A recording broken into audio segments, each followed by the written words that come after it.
there's something that you're kind of holding back from your partner, can feel terrifying. But that opening up and sharing and then coming into shared reality really, really shifts a dynamic sexually and sets the groundwork for then some of the darker, hotter places that these romance novels go. This is Erotic Reclamation. Space where desire isn't shameful, boundaries are a turn on, and curiosity is welcome wherever it leads. I'm Nicolette. And I'm Carrie. And we're here to have honest conversations about sex, kink, relationships, aliveness, being in a body, and all the weirdness that entails, and pleasure that heals. Because these electrifying, liberating, ecstatic, but misunderstood parts of the human experience are too good to hide.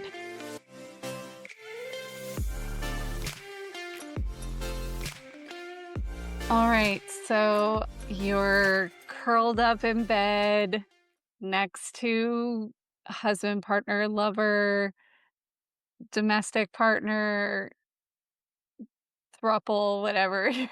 You're in bed together and you've got your little reading light on and you're opened up to your favorite romance novel. And that is a phenomenon that has been a phenomenon for I think as long as books have existed. Um and I think many of us probably have moms that have done it's like something like it's passed down through the generations, like romance novel to romance novel to romance novel, and it's a phenomenon. Mm. So let's name it that it's a phenomenon, and there's something really special and intriguing about romance novels. And not only can it be an escape, but we can see it as a jump off point for people in their relationships, in their intimacy, to make it even hotter. Mm-hmm. I love that you bring in the history of it. It's like, I still remember the grocery store checkout lines, Yes. the chest open, and the long flowing hair, and the rippling biceps, and a damsel in some arched back, neck exposed, and I was like, "Well, okay," right next to, like, cooking magazines or the Yes. crosswords, and so it's like erotic literature has been around, and it obviously goes back even farther than that. And then when 50 Shades of Grey came on the scene, Mhm. then that just like even though we are gonna have a whole 'nother episode about consent and the media portrayal around that, there's just like, oh, there's so much that people's eyes were open to as these different media sources brought more attention to it. A Court of Thorns and Roses or Yeah. ACOTAR, as you know, and if you don't know, very excited for you to get to know because that Yes. that book series was I grew up reading all kinds of books, more like Nancy Drew when I was a kid, but just Mhm. read everything I could get my hands on and then I stepped away from reading for a really long time. And A Court of Thorns and Roses got me back into reading for pleasure. Mhm. And it was so delightful to find something that felt good, was an easy read, could transport me to a place of like, "Oh, that man wants me, but this one wants me, and who's my dream man, and the dark man isn't always so dark." Just all of the themes that it can just swirl up in you is just so yummy. Yeah, the magic and the mystery and the creatures and the hundreds of year difference between relationship that you can find in romantasy. It's hot, it's exciting, and then you can get darker. There's the Sleeping Beauty trilogy. There's it's Very spicy. different from ACOTAR, should Yes, warn you. super spicy. Yeah. But yeah, I mean, there's a range. I'm, super into queer romance novels. My my dom husband buys me or not buys me, grants gets me from the library.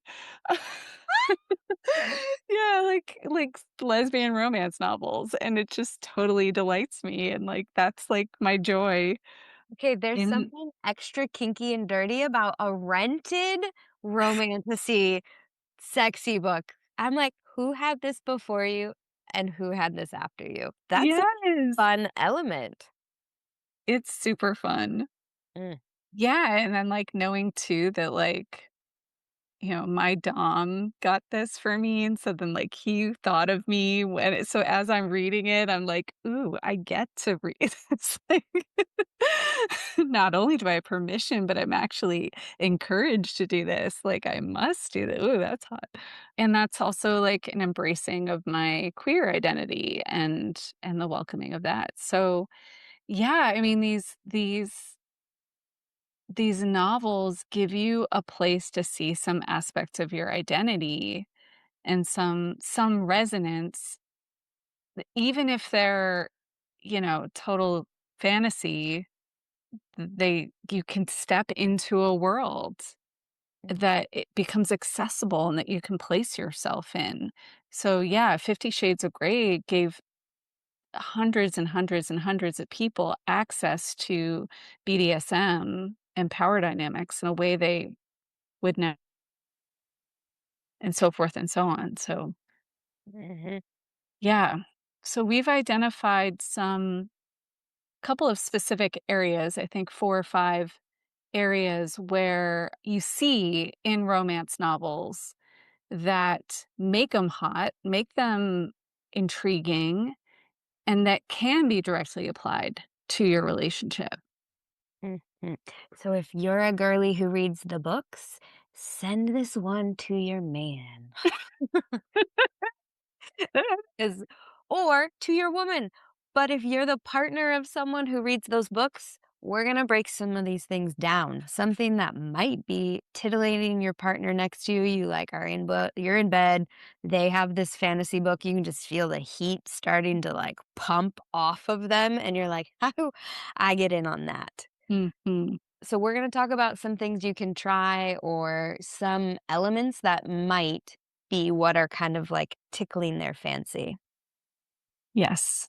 Mhm. So the first element that gets most of us is the slow burn. You meet each other, they go through a whole love-hate, push-pull whole thing, and then eventually they're together, but, "Oh, no, we're gonna get caught, and wait, we need to Mhm. beam 500 years from now so that we can actually" and then, "Oh, we got put in separate dungeon cells." So we're loving each other through a wall. Uh-huh. Yeah. Uh-huh. Yeah, or the glance, the knowing glance. Like, okay, start there. Practice, like, a glance in the morning that doesn't go anywhere, but just makes her be like, she might be like, "What the f" I keep saying "she." I'm gonna say "she" because 'cause I'm a she. Apply this however you would like, but they may be like, "What was that about?" But Mhm. a knowing glance before you go to work, and then walk out the door. Hot. Hot. A brush of the, like, back of the neck or the hair as you walk by. A little caress of the ass. This is, again, consenting partners, Mhm. not just someone you see in the grocery store, but one thing you'll find peppered throughout is frequent tiny sparks. Tiny, tiny sparks. Yeah, what I love about this is, because in most romance novels, rom-coms, all that, they're just meeting, they're just encountering, but most of the people who are reading these are in relationships or are hungry, for more passion, more. And so these are all things that can be accessible in a dynamic that already exists. Mm, Like you don't have to change anything. And if you aren't in a relationship and you're craving it, this also gives you a way in that, like at the grocery store, you spot someone who, gets you a little titillated. that knowing glance and then just walking down the aisle. Yeah, and I think with the state of dating right now and online dating, meeting people in the wild is so incredible. So making yourself open and available just for glances, looks, smiles, delight, again, I think can be really great. You walk in the same path, you smile. Again, the reason I'm hesitating is because 'cause I'm a woman in society, and so, you know, Mhm. safety first. I hate that I have Yeah. to say it, but assuming you're somewhere safe surrounded by a bunch of people, you can be delighted, you can be flirty, you can be the star of Mhm. your own romance novel. And usually they start somewhere like the grocery store. Like the Yeah. main women are not often the queens from the start. They are doing something just mundane and then magic happens to them. And so invitation to be the person that magic happens to.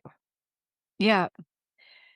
And, as we were talking about this podcast, we were talking about how the people, the protagonists are often, powerful people. They're people in their power. They're confident. They're clear in their lives. So not necessarily like weak or insert word. I can't think of Waif. Waif is my favorite. They're not little helpless waifs. Yes. Yeah. Ingenue. Yeah. You can be an ingenue for fun if that's what you want, but most of us we have jobs, we have careers, we have lives, we've been through a lot, we've experienced a lot. Like, you get to still be that Yeah. and have the full romance. Yes. Like, I kind of thought that to be swept off your feet, you needed to be more helpless, right? And so if you have a good job, if you pay your own bills, if you own your own house, if you are competent, intelligent, take care of all these things, I, at one point in my life, saw that that could have been a threat to someone coming in and just sweeping me off my feet. And I love that these, at least the recent books that I've read, are kind of pushing back on that. And they're like, no, she wields a sword. Mm. She runs a kingdom. She like, it's like, oh, that's a really cool perspective to see a full, powerful woman still getting blasted open with romance. That's Yeah. what I want. Yeah, totally. Yeah, when you were saying, like, I was remembering one, like, she's the judge of a cooking competition I can't and a wait. well-known chef.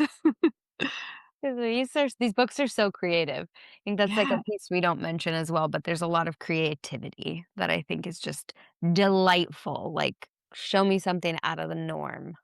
yeah. Yeah. And there's one other thing I wanna speak to with the slow burn is if you relationship or just starting, the slow burn is so great.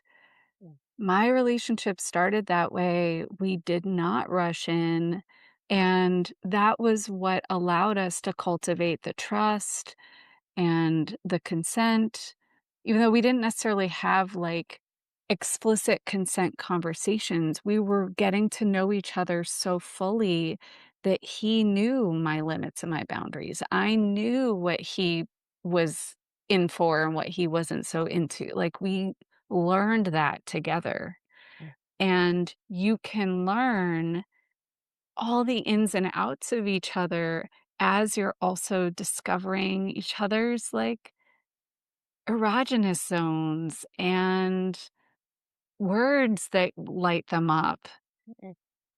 and, what kind of glance makes them melt.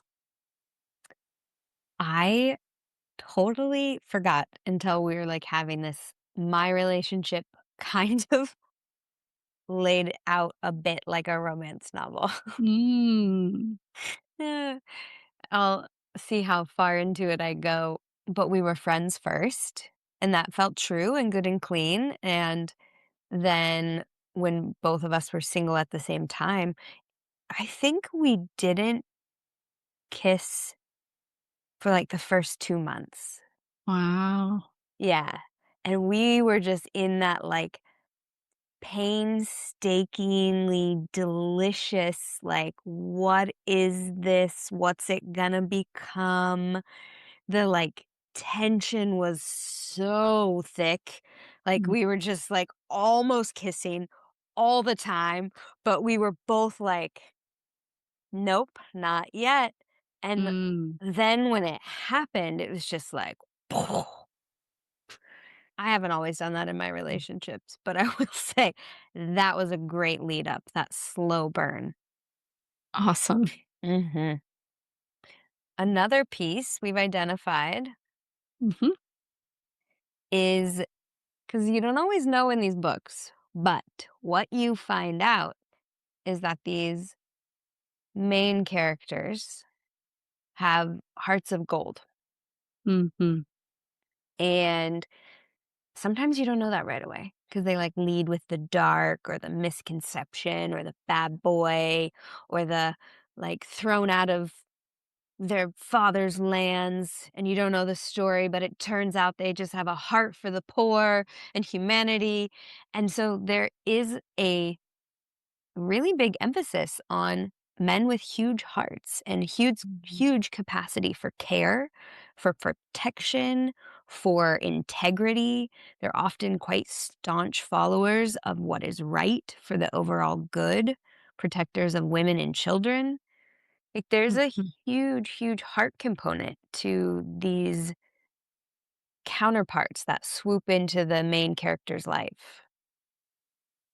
Yeah, yeah, yeah, I'm thinking about the one I'm reading right now, which is a lesbian romance novel, and one of the main characters has very intense anxiety.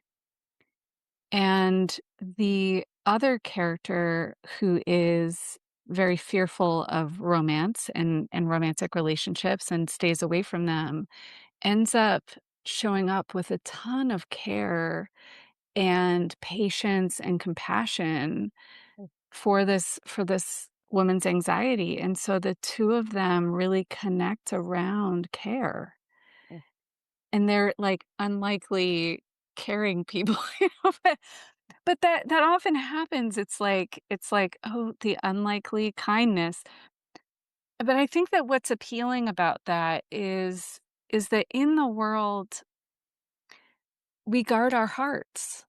Mm, Rightfully so, you know, it's like you're at the grocery store, you don't wanna just be like, part I mean, people who do that, it's wonderful, but it takes a lot of courage, mhm, and it can be kind of overwhelming, and so it's relatable to have characters that guard their hearts. mhm, C is the moment when someone actually feels the other person's heart. It's like a doorway opens for both of them. mhm, And letting someone feel your heart and being willing to feel into someone else's heart, there's a resonance that gets created that is magic. mhm. And there's a safety, because I was also thinking, what is it about a bad boy with a heart of gold? Like, why? Why that trope? Or why the misunderstood character, the loner who is a big softie? And I also think there's something that is desirable about being able to inhabit, like, the full spectrum. So if you think about someone with a big heart, sometimes you can think of, like, nice guy or spineless or pushover or and those are not relatable. But what I could imagine is there's something really appealing about someone who's got the bad boy outsider essence because you can feel their like power. You can feel Mhm, their like to be that person in society knowing they're a good person, you can feel the like, "Oh, there's some intrigue, there's some mystery, there's more than just like a saccharine quality. There's complexity, there's layers, there's depth." And so that I think combination is is one that can be just like a freaking like dopamine hit. Like, oh yeah, Mhm. show me how I've completely misunderstood this character and they're worthy of my love and attention, you know, when they seemed like they killed their whole family's whatever. I'm making up references because really all I can think of is ACOTAR, but they do all kind of lend themselves from similar veins. Yeah. Yeah, and, another piece that's appealing is that the stakes are high emotionally, and the stories and the histories and the situations are complex, and our lives are complex. Hmm. We both know what it's like to live with trauma in our past and in our bodies. We know what it's like to have past relationships that caused, made it difficult for us to trust and in current like there's impact from life and then also lifes. Like I'm my husband and I were long distance for most of the beginning of our relationship. And that created some high stakes and made it so that we had to choose each other again, again, and again, and keep like make the financial investment, the time investment, like to come together, and then also all of exchanges long distance. Hmm. So it's not easy. Like relationships aren't easy, and then once you're in a relationship, it's also not easy. And like a lot of people think, well, once I get the relationship, then it's all going to be, but it's not. And so staying connected heart to heart, continuing to get curious and and come to know your partner as if it's the first time. These are pathways to keep that energy alive. So you're not doing anything by default. You're really coming to learn them and discover them anew. Again, that can happen from the very beginning of the relationship or if you're decades into your relationship Hmm. and anywhere in between. And then as difficulties arise, turning into your partner and finding solutions through curiosity and, like, letting that actually be like, a problem we get to solve together. Because that's what happens in these romance novels is they're figuring it out together, Hmm. and they're choosing each other through the challenge. Hmm. And like the moment it shifts is when often whichever character's been kind of holding or concealing shares more about their past or their hurt. And then, so the invitation here, like Nicolette said, no matter where you are in your relationship, is if you notice there's a layer you're putting over your heart, your vulnerability, because like, what does that actually mean? Your heart, you know? But if there's something that you're kind of holding back from your partner, can feel terrifying. But that opening up and sharing and then coming into shared reality really, really shifts a dynamic sexually and sets the groundwork for then some of the darker, hotter places that these romance novels go. Yes. I think that's a good place to segue. Yeah. We've edged you long enough. We'll bring edging in Hotter, at the end, but darker. the power dynamic. So there's always not always, there's often some power dynamic, and power dynamics are hot. Hot. And we go on and on. We have an entire day in one of our programs where we talk about mental play and the mind play. That's so much of an aspect of power that shows up in these romance novels is like how you work with control and with pulling away, the push pull. Mhm. Um and then also somebody in. a role of power. Mhm. So sometimes it's a king or they're the judge of the cooking show. They're the lead actress in the play that whatever it is. Mhm. Mhm. And that, like, pedestaling that we do of each other, there's something really lovely in that. And a lot of people get attracted to there's an entire TED Talk on this. Like, you can get attracted to someone because you see them on some kind of a pedestal, on stage, Mm. it's some kind of power, in some kind of spotlight, Mhm. and there's a distance that that creates between you and them, and the distance is part of the intrigue. And that difference can be intellect, it can be strength, it can be hierarchical, societal. Like, there's all kinds of places that, and I love the word difference because that really is what it is, Mm, right? And it's like there's a difference here. And it may be arbitrary, it may be physical, it may be biological, it may be none of these things, but there's difference. And difference is where attraction shows up. Because it's like, mhm. oh, what is that? I would like that. Yeah. Yeah. Yeah, so, like, in the previous topic, we were just talking about resonance, Mhm. and then there's difference. That's why you have, in a salad, you bring in a little spice, like a little something different, and brings some flavor to to this. Yes, it does. But then there are things that go well together, and so having both, Yeah. because the resonance creates the trust and the difference creates the attraction. Hot. Yes.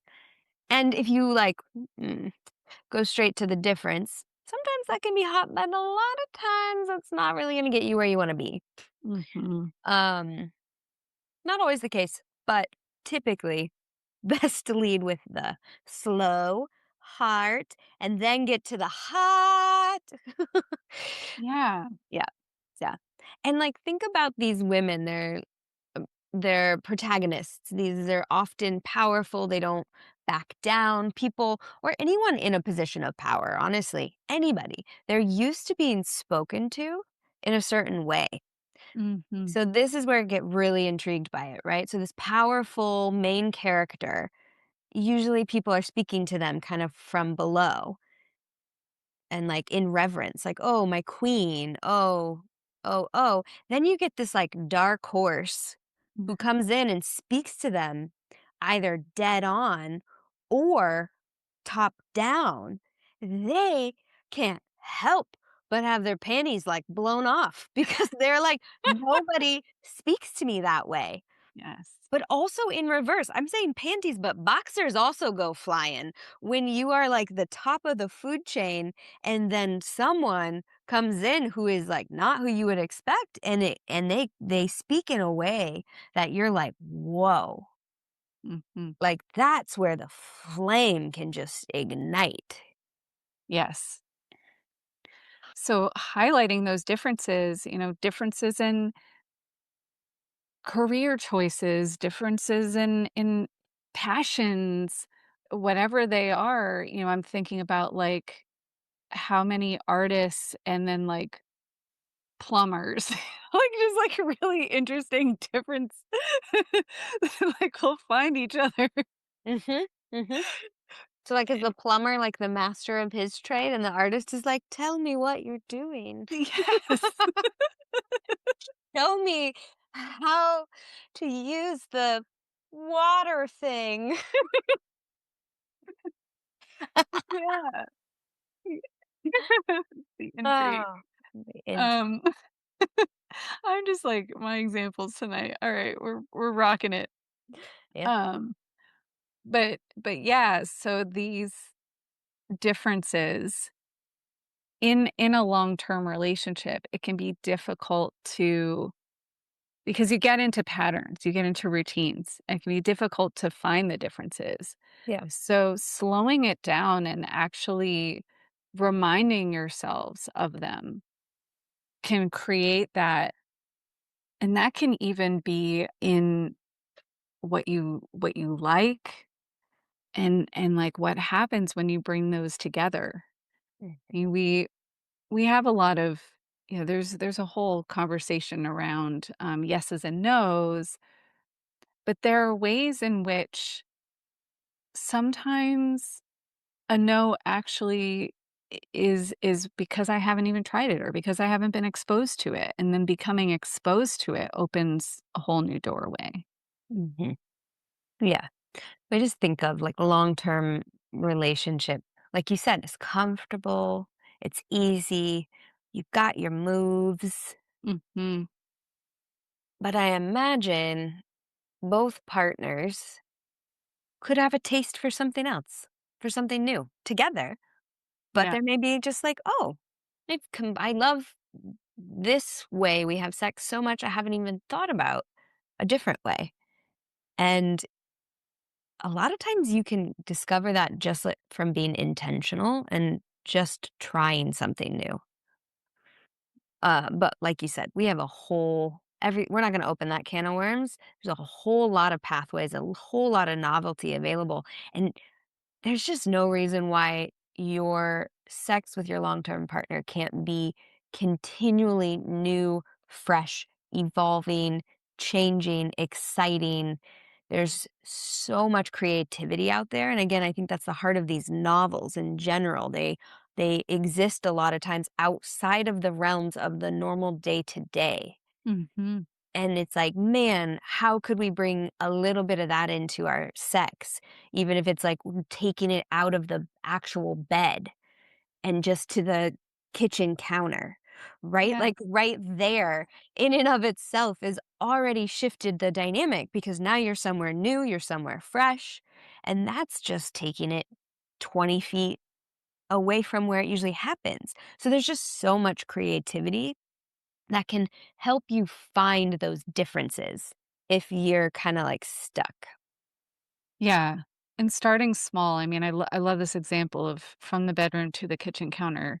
I mean, there are things that you can do on your own just to shake up your world, like eating with the other hand or brushing your teeth with the other hand or adding a new spice to your meal that you haven't tried yet, and starting small with yourself, that can carry over to the relationship. I think a lot of people, what they'll do is when they wanna spice it up, they go super dramatic, like, "Let's open our relationship," or let's I mean, By the cuffs. yeah, yeah, Yeah. yeah, and maybe you're moving in the direction of ethical non-monogamy, maybe you're moving in the direction of kink, but what if you just start with, like, some kind of role play where you have a different name? Mhm, mhm. "Call me Bunny tonight." Is so Bunny's the artist. Can't wait to hear what the plumber's name is. Yeah. Plumber with a heart of gold, Yes. fixing Bunny's leaky sink Yes. in the kitchen, and he's gonna just walk in like he knows it all, and he's gonna show Bunny how to fix her faucet. Hot. We should write romance novels. We are insane, insane. I love it, but it's I like the invitation for just, like, start small, and hint here is be able to laugh. Mhm. Be able to laugh. You know, again, you're not when we're saying the power dynamics and difference, you can always go back to the resonance and remember that.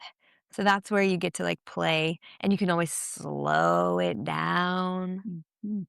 Um Yeah, and just bringing back empower, so both of you still have your power, there's no loss of power, but you can play with, "Okay, tonight, you're in charge."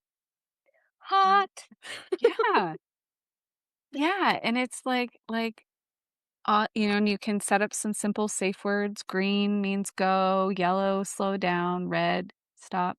But you don't even have to change anything about your sex. True. It's just having the different like, you take us where you wanna go.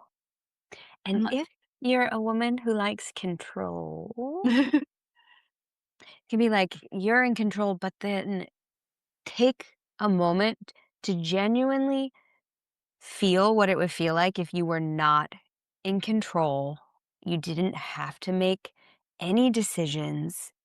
You didn't have to do anything. You didn't even have to lift your arm because you're with someone you deeply trust who has shown you his heart, who is taking his time, their time, and you get to just exist. So if you're like, control, he won't, I won't, they won't, she won't, that's not, just actually remind yourself of what it could be like, what a gift that is to yourself. Yeah, and, short time frames. We've talked about this before. 5 minutes, 3 minutes, Mhm, 10 mhm, minutes. mhm. And then your powerful dragon riding self can counterpounce him and y'all can fuck the way you normally do or find the kitchen sink or whatever you want from there. Like just little changes can ripple out quite large, but you don't have to think of some big grand scene. It really can be quite small. Yeah, awesome. Okay, so the last piece is something that we both love, Love, love, love, love, love, love. which is edging. So, edging, in its definition, often is applied specifically to sex and orgasm, where you're bringing someone right up to the brink of climax and you start to back off. And then you bring the stimulation back in, and then you start to back off again, and then you bring it back. My whole body's heating up. I know, So I'm that like, "It's so good out just raising my hands with you," and ooh, we love edging. yeah. So, but you can use edging in all its forms. So it actually comes into almost all these stages that we talked about. Like in the slow burn, 2 months without kissing. It's a long time. It's yeah, and then, like, all the moments of getting really, really, really close and lips almost touching and breath, like, rushing in and out of your lungs and your mouth, and then you don't kiss or, like, when are we gonna go to s okay, we kiss, and then the night ends, and then the kiss, and then the night ends. We kiss, and the night ends again and again. That happened in the romance novel I'm reading. It's like night after night, kiss, and then but like that build up, that build up, that build up, that build up. That's part of what makes it so hot, and a really phenomenal writer takes you to the point that then when the actual scene happens, Mhm, um, or scenes, you've been brought along for the ride so much that it's a release for you as much it is as it is for the character. And that's the thing is like whoever's doing the edging in the dynamic, and again, this can happen through power, which is fun. But whoever's doing the edging consciously, I'm going to say consciously because sometimes people can do that as a way of like a power move that's not necessarily, it's sort of shadowy and, mhm, mhm, leading a person on that actually doesn't feel good. So starting with the heart is important. But the person who does that has this ability to kind of hold a container and build trust and mhm, take the person along so the release ends up being something that brings you closer together. mm, mhm. There's nothing hotter than being in full pleasure, about to fall off the cliff, and that's just an intoxicating state to be around, and having someone stop, like, it's just so infuriating, to be clear, in that moment, a moment of infuriation. But it's so trustable. It's Mm, so trustable because it's like, "Oh, I can get to the point of near full body ecstasy, and this person is still exercising full control of their body. So Mhm, I can release. It's safe for me to release. This person's not getting caught. I don't have to watch them. What are they doing? What's happening? Like, it's so, if you are someone who has trouble getting out of your mind, this is an exquisite way for your partner to help you get out of your mind, because you can be in your mind as much as you want and they will just bring their body down. Your body will take over. Like, they're going to mhm, keep pulling your body and the sensation up and up and up and down, and you're going to get to the only thought is, please can I? Please can I? And like, that's such a amazing gift to give a partner who is maybe does like control, but also wants to surrender and is reading these spicy books, but doesn't really know how to get themselves into the posture of surrender. Like, mhm, this is a really, really cool way for it to just not be a pressured thing either, because it's not like, "Okay, we're going on this trajectory of turn on, turn on, turn on. You have to climax." It's like, "We're gonna turn you on, and then we're gonna let it rest, and then is it gonna be this one? You don't know. That element of surprise. Oh, that was a tiny one. Oh god, is this gonna be mhm. the one? Oh my gosh, all I want, all I want, all I want." Ah, It's a gift. yes. Yeah, totally.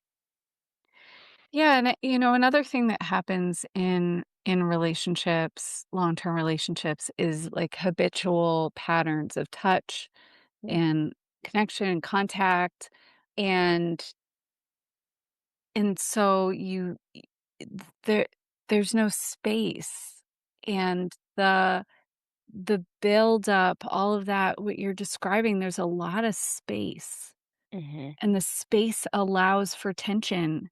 mhm. Like, tension and friction is it like, that builds a spark, like, friction, that makes fire.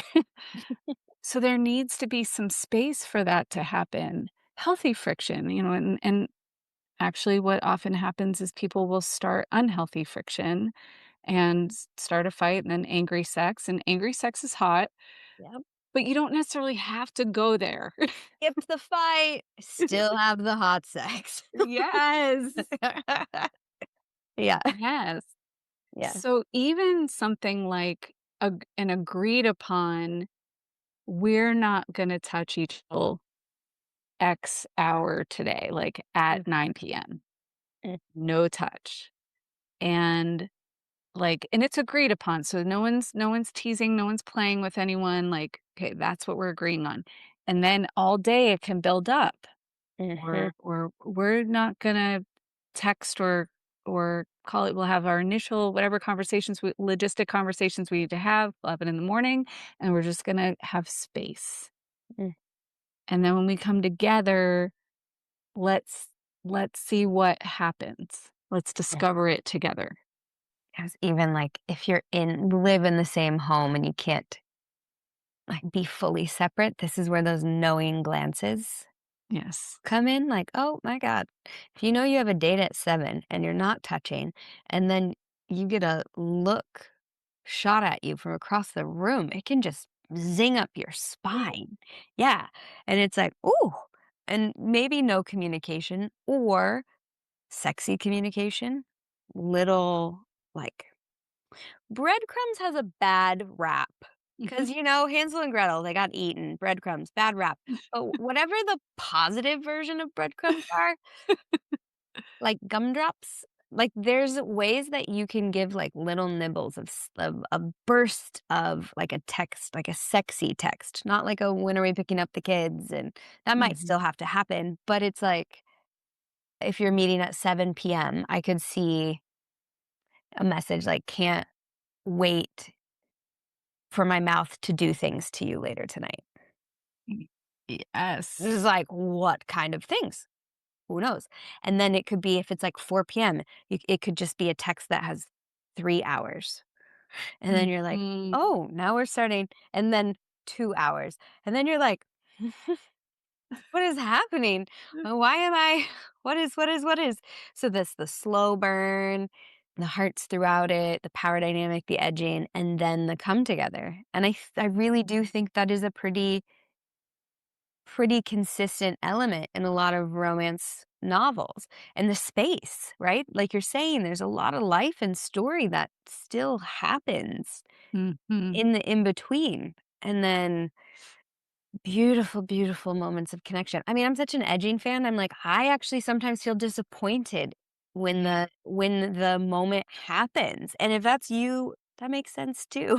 Like Mhm. like there's ache in wanting and there's ache in having both directions. And I'm happy that people feel more comfortable to be reading books like this because I do think it's a great way to stoke your flame. There is nothing wrong.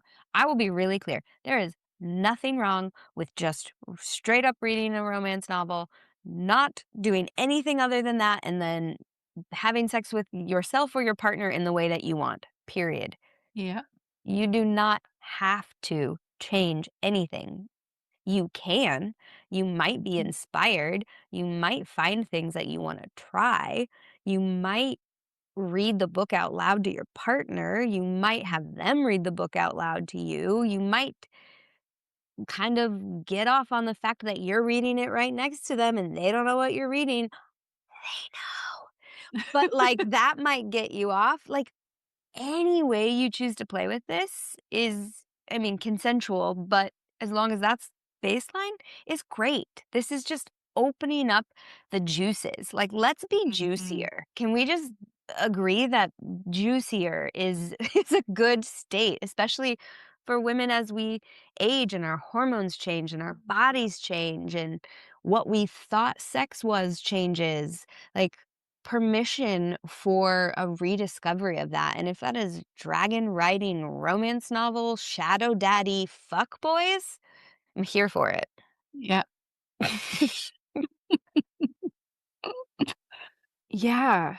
Getting to get lost in a book where all this magic is happening is is so enlivening. But one thing that can happen is pretty intense yearning Mm, for that world. yeah. And I mean, I remember reading 50 Shades of Grey and before I was in um a dom sub relationship and how hungry I was for it. And like even watching it and being like, and that's not even exactly it. And is this thing that I want, could it ever be possible? So I also want to make the yearning and okay.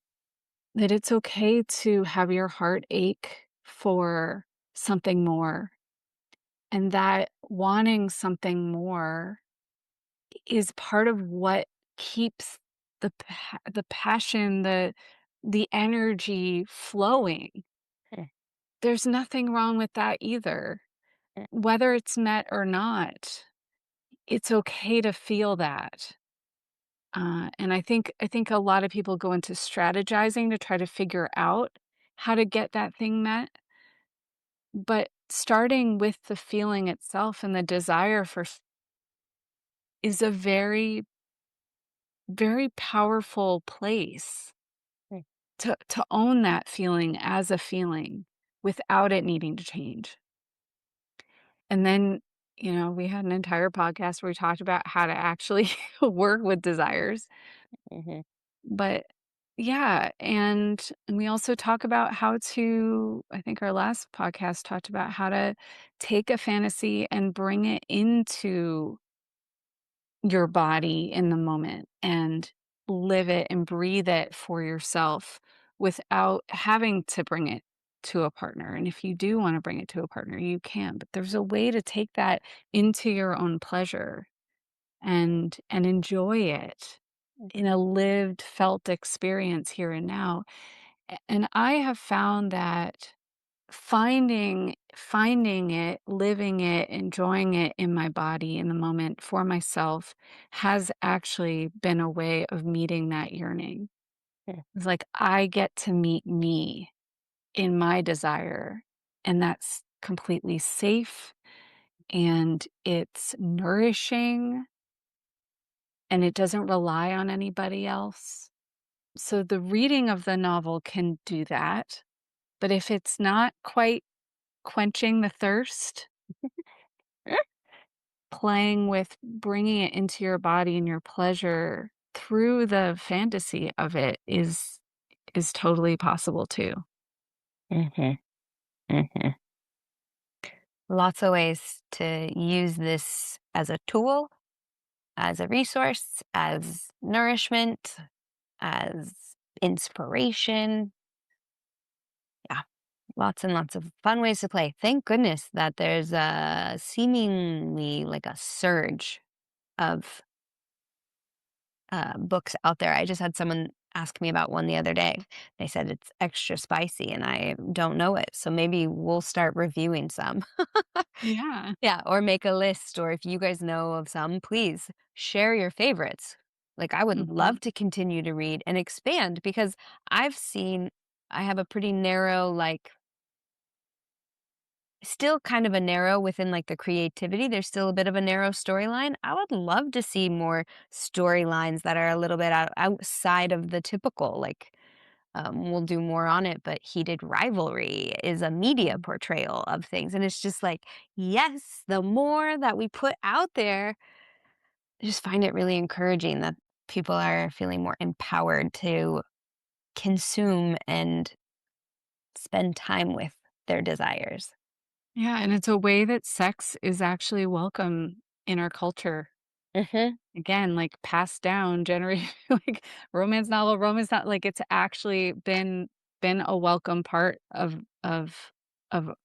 our lifestyles. So yay to that. Yay to and like yes to all the writers out there who are, courageously like putting out really super hot spicy art because Yeah. it's art and making sex available in this way. Thanks for listening to Erotic Reclamation. If this episode did something for you, Turned you on, made you think. made you feel a little less alone, subscribe, leave a review, Share it with someone who needs it, and then come back for more. because you get to want more.